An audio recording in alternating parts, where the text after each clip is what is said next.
Anne-Sophie Lapix quitte France 2, mais les paroles de Laurent Delahousse font sensation. Le jeudi soir 26 juin 2025, un chapitre de la télévision française s'est refermé lorsqu'Anne-Sophie Lapix a officiellement fait ses adieux au rôle de présentatrice du journal de 20h sur France 2. Après 8 années d'engagement. Dans ce moment d'émotion, la journaliste a adressé ses vœux les plus sincères à sa successeur. Je souhaite bonne chance à Léa Salamé, qui présentera ce journal à la rentrée et qui est à la fois très talentueuse, très forte et très passionnée. Elle n'a pas non plus manqué d'exprimer sa gratitude envers l'équipe de rédaction qui l'a accompagnée tout au long de cette aventure. Je remercie cette rédaction, fière de porter haut le drapeau du service public. Les dirigeants de France Télévisions ont également tenu à saluer la journaliste chevronnée qui a largement contribué à mieux faire comprendre le monde aux téléspectateurs et à en faire des citoyens éclairés. Le lendemain soir, le 27 juin, ce fut au tour de Laurent Delahousse, son collègue de longue date, de lui rendre hommage avec des mots empreints d'émotion. Merci. Au nom de toute l'équipe du week-end, je garderai en mémoire les soirées électorales françaises et américaines. Ta rigueur, ton professionnalisme, mais aussi ta joie de vivre qui ne s'est jamais éteinte malgré les tempêtes de la vie, déclara-t-il avec beaucoup de chaleur. Ce fut un moment à la fois simple et profond, témoignant du respect que lui porte Laurent Delahousse et l'ensemble de France Télévisions pour une collègue qui les a accompagnés à travers tant de moments marquants. Cependant, c'est bien l'expression « les tempêtes de la vie » qui a attiré l'attention et suscité de nombreux commentaires. Certains téléspectateurs et observateurs y ont vu une allusion au véritable tourment qu'Anne-Sophie Lapix a dû affronter en dirigeant le 20h-. Un journal prestigieux mais aussi l'un des plus exposés et exigeants de France Télévisions. En effet, son mandat n'a pas été de tout repos. À plusieurs reprises, la journaliste a été la cible de critiques publiques de la part d'acteurs politiques, l'accusant de manquer d'objectivité dans ses questions, notamment lors d'interviews politiques sensibles, ce qui a parfois plongé le 20h dans des polémiques.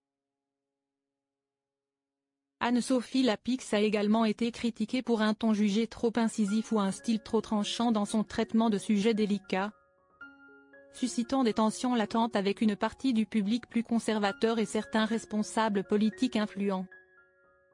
Par ailleurs, des rumeurs sur des relations distantes avec certains collègues et membres de la direction de France Télévisions ont parfois circulé, compliquant encore davantage l'atmosphère en coulisses. D'après certains, Laurent Delahousse, fidèle à son art de la nuance, aurait utilisé l'image des tempêtes de la vie comme un hommage subtil, une reconnaissance des épreuves traversées par Lapix et une célébration de sa force de caractère. Elle qui a su conserver son sourire, son engagement et son sens des responsabilités malgré les pressions internes et externes. Toutefois, cette interprétation mérite d'être maniée avec prudence. Car les photos partagées par les deux journalistes sur Instagram, sourire radieux, accolades chaleureuses, témoignent d'une véritable atmosphère de respect et d'unité, éloignant les spéculations sur d'éventuelles fractures ou tensions cachées. Ces adieux ne marquaient pas seulement la fin d'une aventure, mais incarnaient aussi la valeur d'une solidarité professionnelle précieuse, forgée au fil des années à naviguer ensemble sur l'océan des actualités et des débats publics. Anne-Sophie Lapix, un nouveau tournant à la radio et à la télévision. En quittant le plateau du 20h de France 2, Anne-Sophie Lapix n'a pas choisi de se retirer des projecteurs. À partir du 25 août prochain, elle fera son retour auprès du public sur RTL en tant que présentatrice du 18-20. Ainsi que de l'émission d'analyse et de débat politique On refait le monde. Ce retour marque un tournant important pour la journaliste sur les ondes. Un univers dans lequel elle avait déjà laissé son empreinte avant de s'illustrer à la télévision.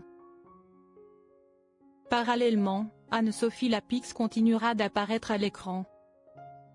Sur M6, Elle mènera chaque dimanche de grandes interviews avec les personnalités au cœur de l'actualité de la semaine. Dans les coulisses des médias, les rumeurs vont bon train concernant une entente peu cordiale entre elle et Ophélie Meunier. Considérée jusqu'ici comme le visage emblématique de M6 pour ce type de programme. Le magazine Voici va même jusqu'à évoquer la possibilité que l'arrivée de la Pix ravive des tensions latentes au sein de la chaîne. Un adieu, beaucoup d'espoir. En quittant le 20h, Anne-Sophie Lapix ne tourne pas seulement la page d'une brillante étape de sa carrière. Elle s'ouvre aussi à de nouveaux défis et opportunités. Quant à l'hommage de Laurent Delahousse, bien que suscitant des interprétations variées, il reste le témoignage d'un profond respect de la part de ses collègues envers une journaliste courageuse, professionnelle et passionnée. Enfin, dans le monde du journalisme, où chaque regard est attentif et chaque mot peut être disséqué, partir dans le respect et le regret collectif est un accomplissement rare. Le départ d'Anne-Sophie Lapix ne représente pas seulement un jalon personnel, mais offre aussi au milieu médiatique et au public l'occasion de réfléchir aux valeurs fondamentales du métier. L'honnêteté, le courage et le dévouement discret. Et c'est précisément dans ces instants que s'ouvre un nouveau chapitre de l'information. Un chapitre où des figures d'expérience comme Lapix continuent d'écrire leur histoire, portée par la confiance et les attentes des spectateurs.